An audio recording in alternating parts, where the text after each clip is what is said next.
brought to you by Baidyanath सुंदरी सखी। बैद्यनाथ सुंदरी सखी महिलाओं का संतुलित स्वास्थ्य टॉनिक जो रक्त साफ करने में है लाभकारी।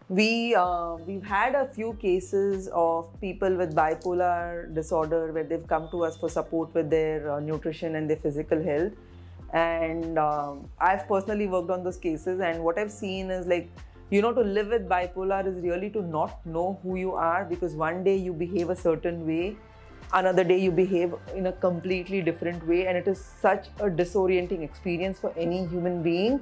Also, what I've seen, when I've gone to the root of what's causing these behavior changes, very often it is some trauma that caused deep fragmentation of the mind.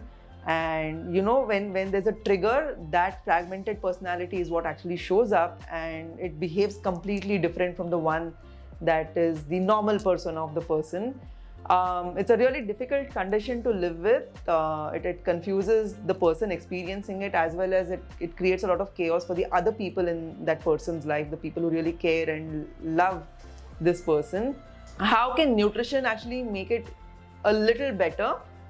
What we've seen in our work is making sure that our patients actually got the right kind of macronutrients, the protein, carb, fat breakdown, and then giving them the micronutrients that their body and brain needs, brought a degree of resilience that they didn't have before. Secondly, often a lot of bipolar patients are put on very, very strong psychiatric drugs like valproate, and that impacts the liver. It really messes up liver health. So we've seen that helping our clients manage their liver health better, helping them detoxify, taking away all the metabolites of those psychiatric drugs, helps the system become more resilient. In fact, in one of the cases, his need for psychiatric drugs actually came down so much that his psychiatrist tapered a lot of the drugs.